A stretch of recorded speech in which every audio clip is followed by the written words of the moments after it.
on this webinar and you have not received an email from me, Shay Mullins at somg.com, due to the cycling email list that I've created.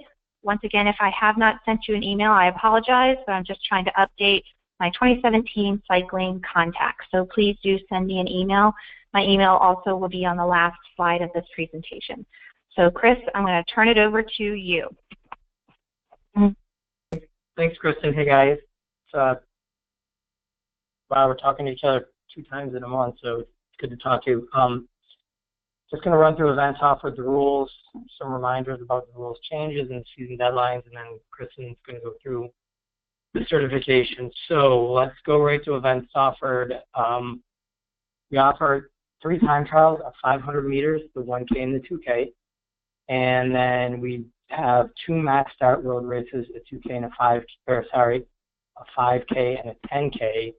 And as you see in the slide, potentially a 20K road race in the near future. Quick note about athletes using modified bikes. Although tracks and other,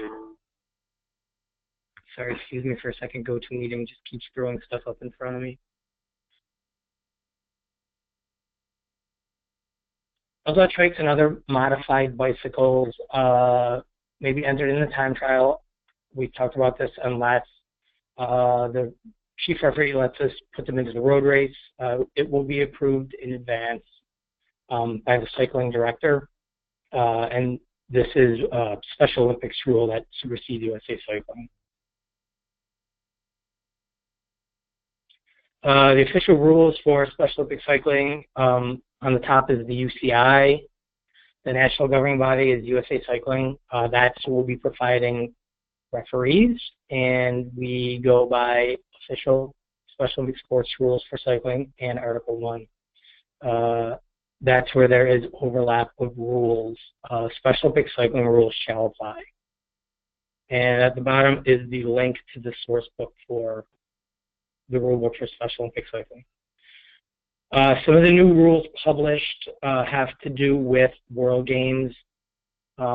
If you go into that, if you click on that link, it goes in depth of what the changes are for the World Games. Uniforms, if you guys have mentioned uniforms in the past, I've seen teams have that. They are recommended but not required. Helmets we covered at the coaches meeting, so that's checked off that list.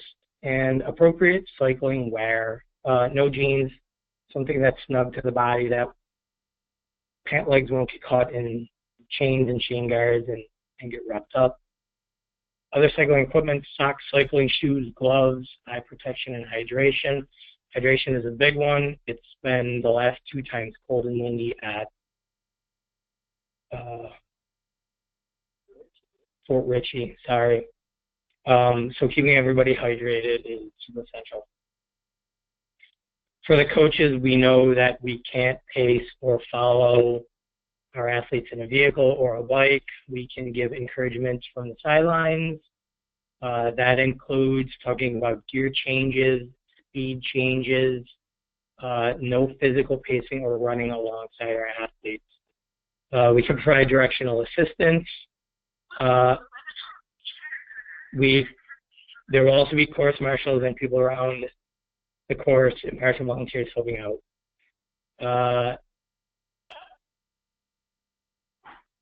Can you still hear me? Yes. Okay. Coaching and other actions that hinder or distract other competitors isn't sportsmanlike. I've never seen that in any competition, any cycling competition we've had. No radios. That includes not just communication between coaches and cyclists, but athletes rocking out on the course with earbuds in. We can't have that.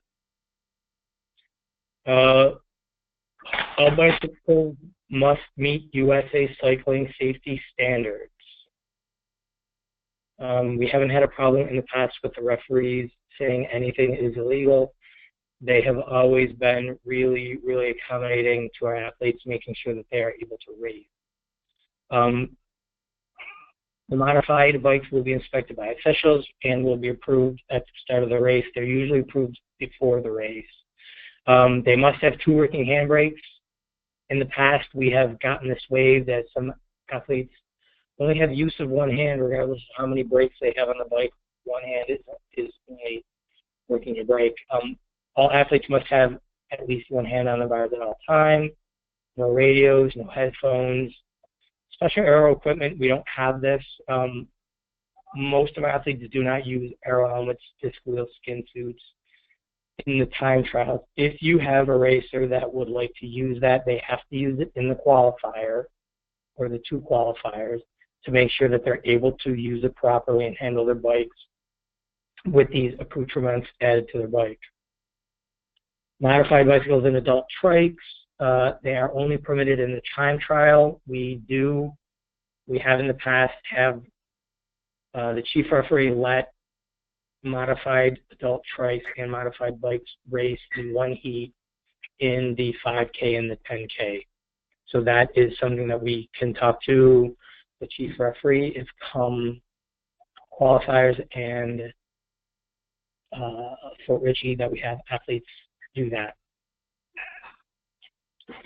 Rules reminders about mechanical assistance.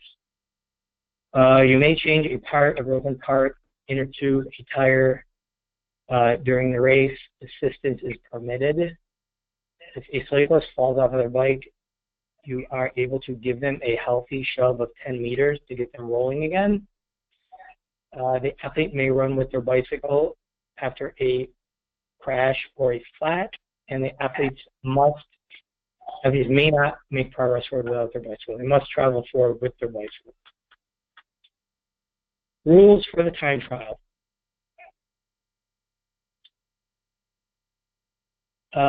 Rules for the time trial. The time trial is a race against the clock. It is not a term for a preliminary. It is the 3 shorter races that we do against the clock, the 500, the 1K, and the 2K. In our races, the competitors are started at a 30-second interval. The chief referee always does a verbal letting them know that 15 seconds out, 10 seconds out, and then does 5, 4, 3, 2, 1 countdown audibly and with fingers. That covers the visual cue for riders with impaired hearing. Riders shall start from a stationary position. If possible, or if the rider is comfortable, they are able to be held by the other chief referee. They will not give a push, but they will be an impartial holder. That's if your athlete's comfortable with it. Some are, some aren't. Use of modified bicycles are only permitted in time trial events. Chief referee will decide on 2-wheeled and modified bicycles may compete together based on number of competitors. We have not had them in the past compete together. I almost positively ran a separate heat for athletes on modified bikes that wanted to do the 2 mass start events, the 5K and the 10K. The road race is a mass start event. They'll start as one group. It is not a timed event. It is only who finishes first, second, and third. The maximum effort is not applicable for the road race. The start is with a pistol or a whistle. We do neither. We just send them off with a verbal cue and a hand cue. Finish is determined by placing at crossing the line. If the course is more than 2.5K in length, more than one division may ride on the course at the same time. Tracy has typically been in charge of this. I'm not sure if she's going to be there. It's worked in the past for us, especially on days up in Fort Ritchie where it's windy and extremely cold. We have put 2 divisions on the course at the same time. Prior to the race, the competitors shall have the opportunity to warm up. We usually let them do a practice lap. The race shall be declared finished when the front tire of the bicycle crosses the line. And now I believe Kristen is going to take over from here. Yes, hold on. I do have a question, Chris. I'm sorry. It's just the screen. I can't get to it, but hold on one second. We do have a question. Okay.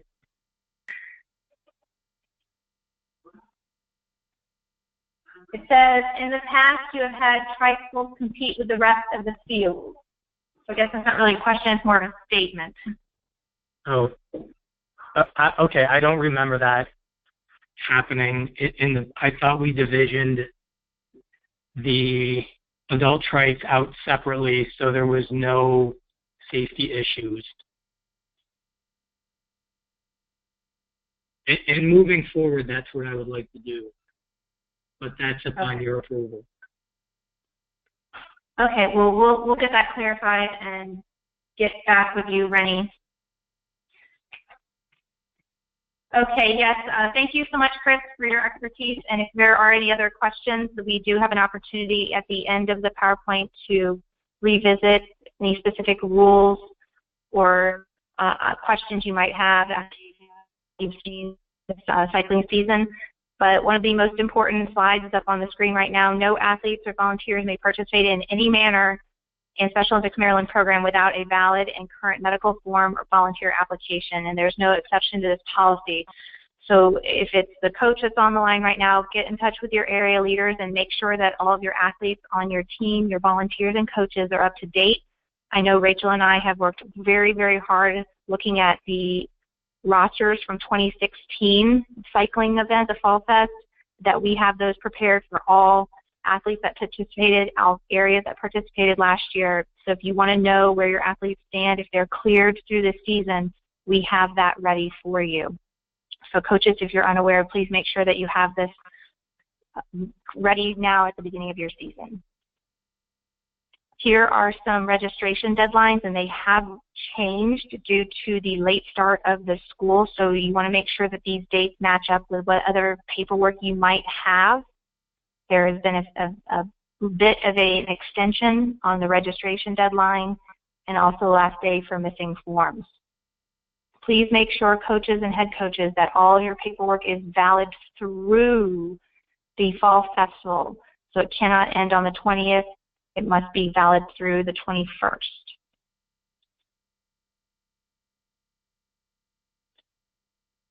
The coaching requirements, this is important, kind of going along with, well, what do we actually mean when we say paperwork? It's submitting the volunteer application, protective behavior screening, and submitting online concussion training.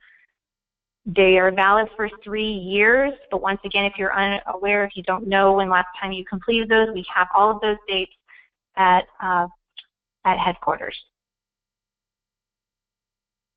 Also on this website, on the webinar, we do have the website where you can click and take the free 10-minute protective behaviors if it's necessary. Same thing with your volunteers, but all volunteers, coaches, partners, everyone must have up-to-date protective behaviors if they're going to work with athletes during the season. The concussion certification starting in January 1st, 2016, all coaches must take and complete the concussion. It's nice and bright red right there. Please make sure that you share that with the rest of your coaches if that is how you are going to label them. They must complete the concussion course. Man, that's a fun word to say, concussion course. And this was information that was covered in the most recent July area directors meeting, proposed codes of conduct. Really, coaches, what we need to make sure of is that you are holding your athletes to the highest standard as athletes. Making sure you're accountable to compete. We want to make sure that everybody has a positive experience and has a good time, and that does extend to family members, spectators, volunteers that we're trying to promote through training. Kristen, just as a heads up, we're losing your voice. We're losing your audio. Okay. How about now? It's better. Yeah, it was cutting in and out. Okay, I'm sorry about that. I apologize. Do I need to go back and repeat, or was it tolerable? Yeah, I would go back and repeat under the respect for others portion. Okay, so making sure that we are treating others out of respect for others fairly, equally, all people involved in the event and just in general, regardless of their background, ability, or religion, that we're being positive role models for our athletes and spectators, and of course their family members. And also professionally taking care of your actions and how your actions could have consequences and affect our athletes. We want to make sure that we demonstrate the qualities we ask of them. And then same thing with our actions on the course, at practice, at a restaurant, that we are exemplifying model behavior for them. And then, of course, giving them our best with our service of our knowledge, experience, care, and kindness. And of course, we are, Special Olympics athletes. We're here to make sure that they are healthy and able to compete, making sure that equipment, facilities, making sure medical forms are up to date, and encouraging athletes to seek medical advice when required. That unless you have a certificate, you need to make sure that you're advising them to seek medical attention if there is a concern while they are in your care. Okay, Chris, I'm turning it back to you for qualifying for a state tournament. Okay. So for qualifying for the state tournament, making training and registration requirements and deadlines, that's the big paperwork thing. The training requirement, I believe, is 8 practices and 2 qualifiers. So all coaches must have complete off certification requirements by the specified deadline. Compete in a minimum 2 sanctioned qualifiers. One must be a multi-area. I hope you have all gotten back with Gretchen about coming out to Prince George's County and doing a qualifier out here. And a minimum of at least 1 other qualifier. This is a minimum. We've had that in the past. We've always stepped through, and we've always been able to pull off multiple qualifiers in the state. It's looking lean now, so if somebody wants to pick up, it's there. Okay, work with your area leadership. All athletes, unified partners, coaches, and other volunteers must have proper forms completed, submitted. This is more paperwork stuff. You guys know you got to do the paperwork. We've done it in the past. This is for the health and safety of our athletes, as well as for the protection of Special Olympics Maryland and volunteers. Coaches should work with respective area county leadership, advance the status of training to make sure that all paperwork, all athletes, and all volunteers have the forms and are ready to roll. On to qualify. What is the point of a qualifier? It's to have our athletes ready and able to race at state games. Must follow the rules of Special Olympics and USA Cycling National Governing Body. Have knowledgeable and qualified and judges. At our qualifier, we have a USA Cycling official. We will not have chip timing. So this is where having really good parents and coaches helping us out on the course to make sure that the athletes are doing the proper number of laps and not leave that on the shoulders of our official. At the qualifier, you will have medical person on site.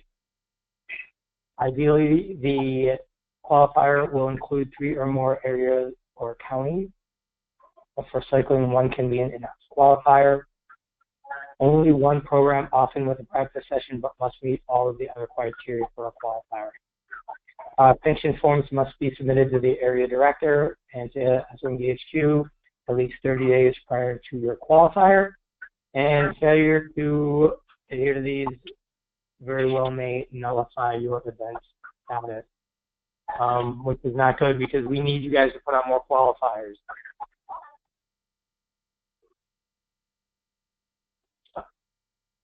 Just wanted to Gretchen asked me to touch on in-house qualifier.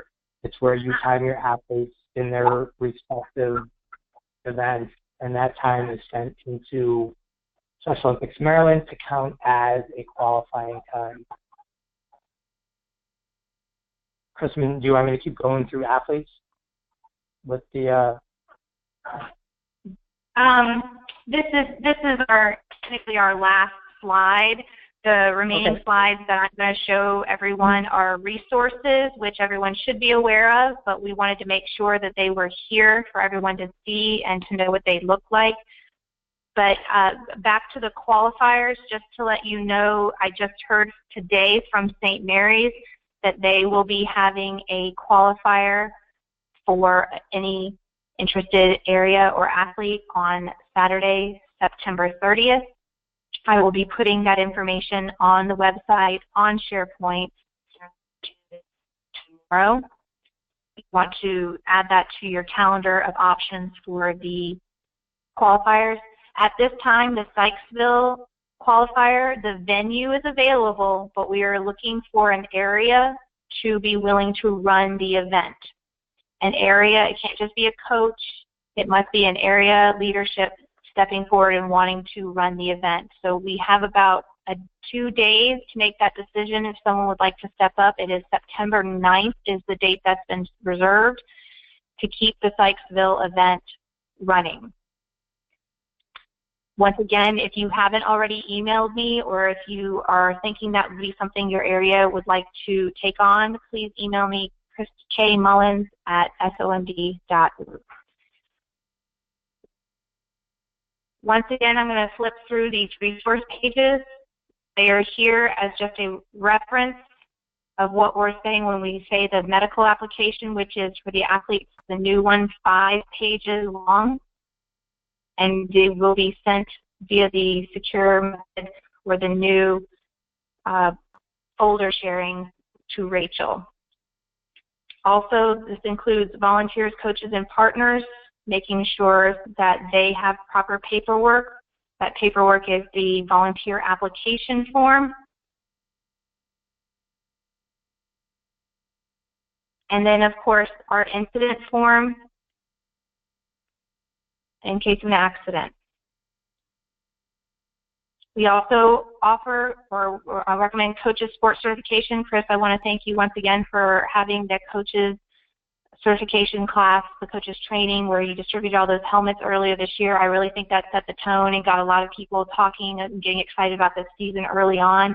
And it was a great thing to hand out all those helmets for safety purposes. I'm really excited to hear that enthusiasm and interest. So hey, please, Chris, if you... Tommy Stock was huge in helping me with that too. I sincerely apologize. Once again, I'm so new to this area. I apologize if I missed out on a name. Thank you for including that, Tom, that you helped out also. I apologize. I don't want to leave anybody out on the helping of getting that materials for the athletes.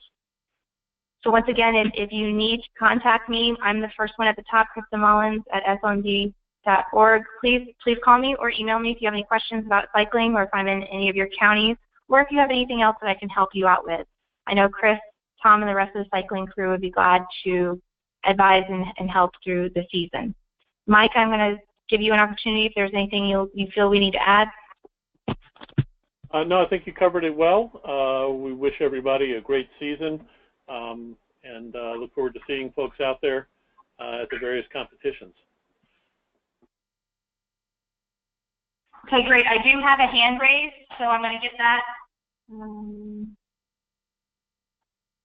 Margie Allen. I guess that was, she got her question answered. Okay, well, that's all we have for this evening, unless there's anybody else who has a question, which I don't see. And Rennie, we will get back to you about the question you posed just to clarify and follow up, especially before competition starts. Thank you, everyone, and have a great evening. Thank you, Mike. Thank you, Kristen.